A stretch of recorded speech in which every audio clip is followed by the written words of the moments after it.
questions. What is a JWT? Well, let's start with what does it stand for? JSON Web Token. Cool. So JSON, we've got some familiarity with that. Web token, maybe kind of a new concept. So what is a token? I mean, what is really any token? But we're specifically talking about JWTs here.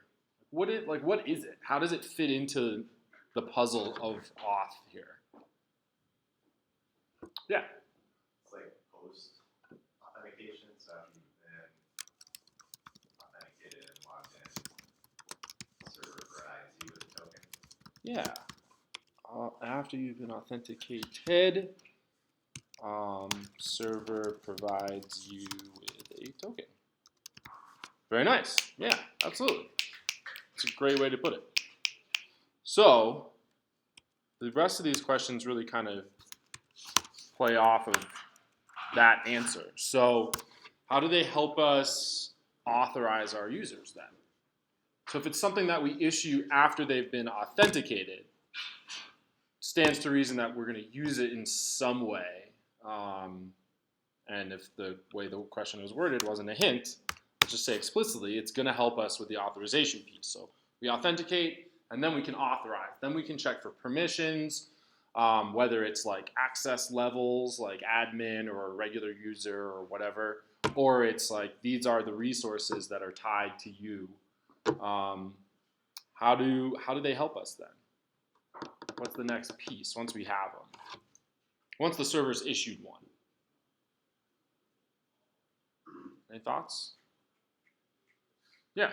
I think it gives you like permissions to do certain things on the site, and it gives you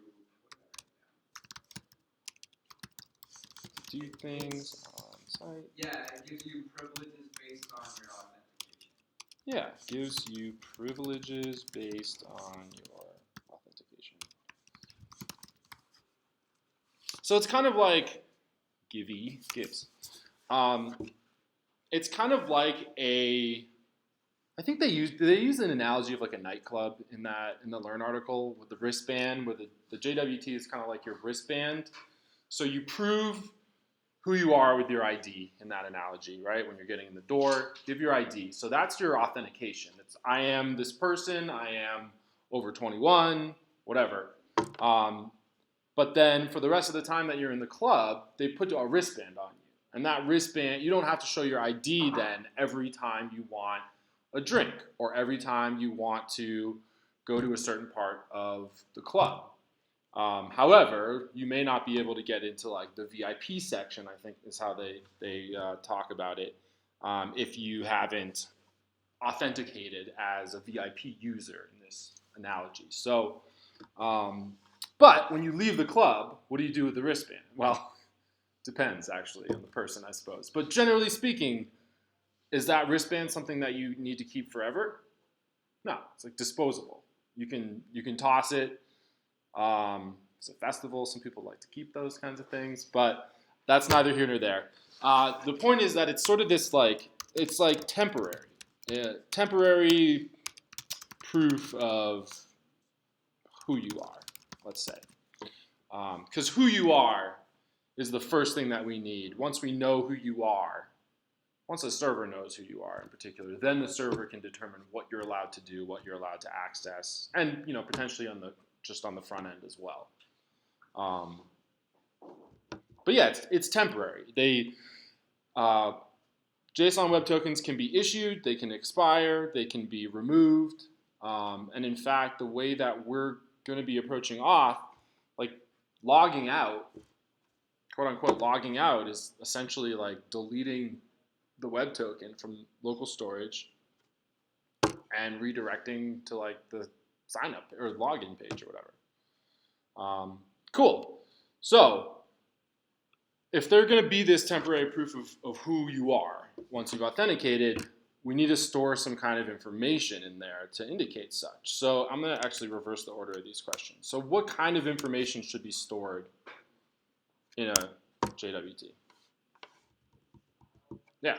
The user authorization that the user has.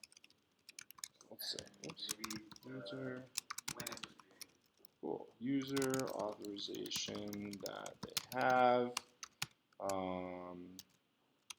Maybe when it was created.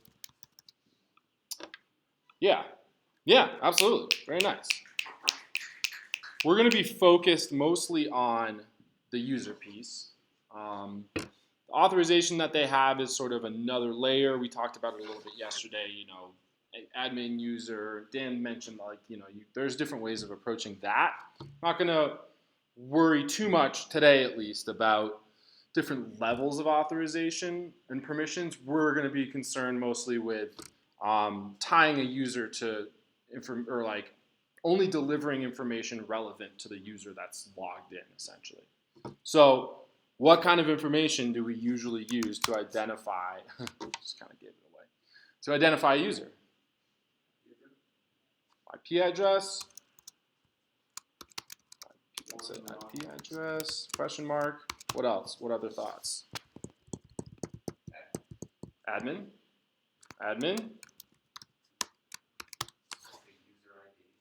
User ID.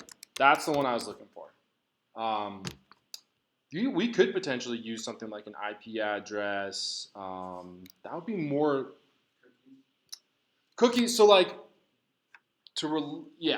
we could use cookies.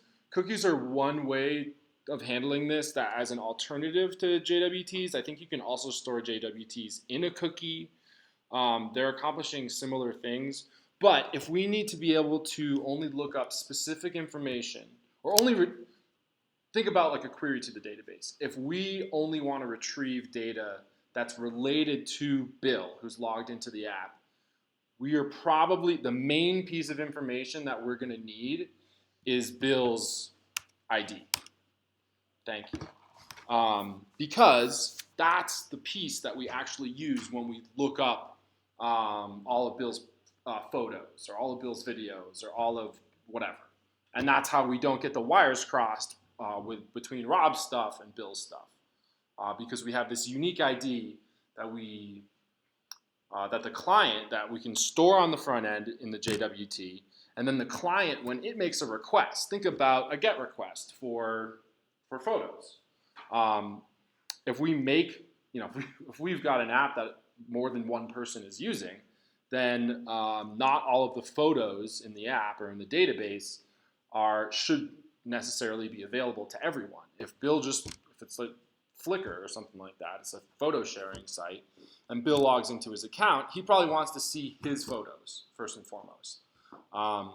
And so when we think about what happens when you go to a web page, the client, the browser, makes a GET request for certain data. And if we can include the user who's using the app at this current moment with that request, then the server can intelligently find their information in the database and deliver back to the client the right array of picture objects or something like that. So user ID is like the big one here. Let's bold that up. That's typically how it's done. The name of the ID field is not as important. Whatever convention you want to follow, you can follow. But if you're going to get data specific to a user, you need whatever you're using as their primary. Let's also add like primary key. Whatever the primary key is of that user in the database, that's what will enable us to properly authorize them.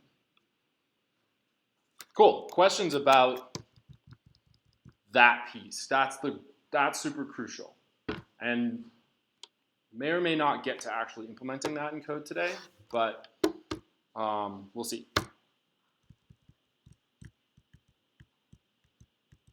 Okay, cool. So, whoops. Let's look when it was created. Yeah. So, next piece. This is also really important. Is the information contained in the JSON Web Token secure? By which I mean, is it safe to store sensitive information in a JWT? No. Absolutely right. It's not. There are ways that we can do what's called verification of a JWT, which allows our server to identify JWTs that basically identify if a given JWT has been issued by the server, or if someone's hacking away at a JWT and trying to just make it look like they're a certain user. I think someone was asking about that yesterday. Like, well, what if you just edit information in the local storage or the session storage? JWTs allow us to sign these tokens when we issue them from the server, and then verify the tokens when a client makes a request with it. So we can then reject requests that don't have verified tokens, but that doesn't mean that the information in the token is not available. So JWTs, let's get over. Have you guys been to JWT.io? I probably should have linked that in resources. So this is like the official website for JSON Web Tokens. They've got some pretty good information, but they've also got this main thing, this thing right here, which allows you to decode JSON Web Tokens. So big difference between encryption and hashing more on one side of the fence, and encoding. So encoding is simply taking some information, and encoding is very much like a two-way street. You're storing information. It's like a translation service almost. So what we get with JSON Web Tokens are, JSON, like JSON objects. So these are parts of a JSON Web Token. This is a JSON Web Token. It's just a string, basically. Has 3 parts. We'll talk more about the different parts. But if you paste any valid JSON Web Token into this site, you will get the information about that's stored in the token. So we have information about the algorithm that was used, type of token, and then payload, which is sort of the conventional name for whatever data we're storing, like the actual data that's being stored in the token. And that's this, they've done nice color coding. That's this middle purple part. So we have a header in red, we have the data payload in purple, and then this last part is the verification. I'll touch on this really briefly, and we'll cover it more later probably. But the way that we verify is by using like a secret key. So when our server issues them, it kind of mixes the data that will go into the token with the secret key, which is, you store in like an environment variable, so you're not exposing it in the code anywhere. And then that token, so that the front end doesn't know what the secret is, basically. Like they know that this is some sort of secret key that's used to verify the signature, but there's no way of knowing exactly what it is. You could probably hack it and crack it in some way, but the way that we verify if a token has been issued by our server is then when the client requests something, we check the token and we verify it with the secret key that we have stored in our server code in an environment variable. If you expose the secret key, then you have defeated the purpose. So if I'm hacking away at Bill's web token because I want to get access to all of his beautiful pictures on this imaginary picture site,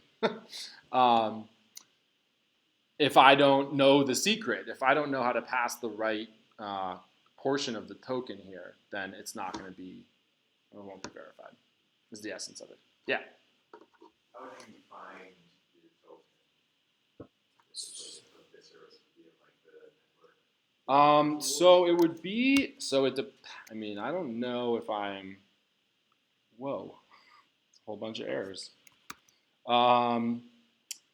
Yeah, you can find them in the dev tools, usually under application and storage. So we have local storage, we have session storage, we have cookies. So those are kind of the 3 main ways to store not just this type of information, but lots of information.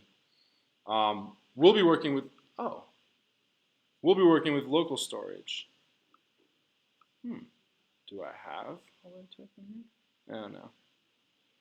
So I've got some stuff. JWT.io is storing some stuff in here, but not an actual token. But yeah, so you would store it as like a key value pair, basically.